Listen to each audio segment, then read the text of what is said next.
ఓం శ్రీ గణేశాయ నమః. శ్రీ గురుభ్యో నమః. శ్రీమాత్రే నమః. శివానంద లహరి శ్లోక 12. గుహాయాం గేహీవా బహిరపి వనే వాదృశిఖరే జలే వా వన్యో వా వసతు వసతే కిం వద ఫలం సదా యస్వయాంతం కరణమపి శంభో తవ పదే స్థితం చేత్ గోసౌ చ పరమయోగి సచ సుఖీ.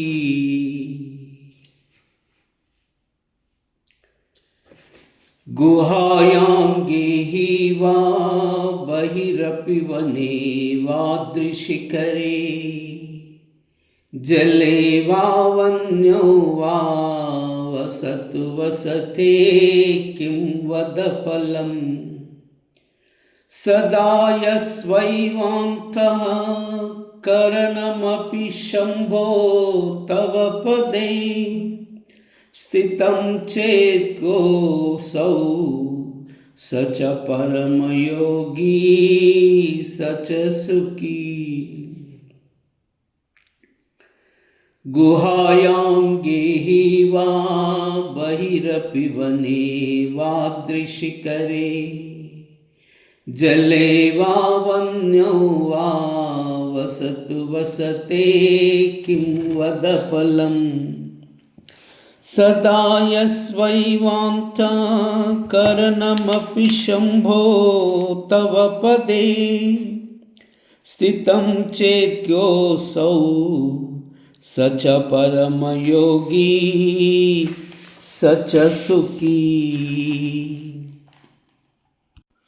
ఓ శివా, గుహలోన, గృహములోన, అడవిలోన, ఆద్రి శిఖరము మీదన, అగ్నిలోన, అంబసులోన, ఎక్కడుంటే ఏముంది తండ్రి?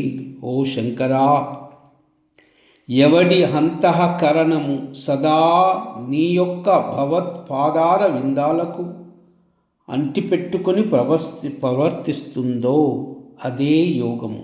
వాడే పరమయోగి, వాడే శాశ్వత సుఖి.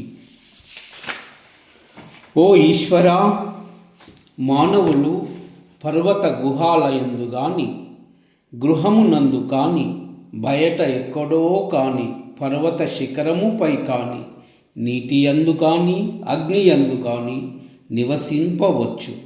నివసించిన ఆ ప్రదేశం వల్ల ప్రయోజనము ఏముంటుంది తండ్రి? ఎవరి హృదయము ఎప్పుడు నీ యొక్క పాదపద్మముల యందు ఆసక్తమై ఉంటుందో అదే యోగము. అతడే మహాయోగి, అతడే సౌఖ్యవంతుడు. హృదయములో భక్తి ప్రధానము కానీ వసించే స్థలము ప్రధానము కాదని భావము.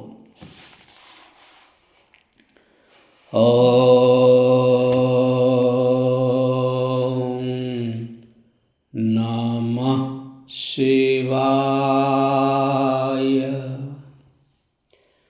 ఓం నమః శివాయ. ఓం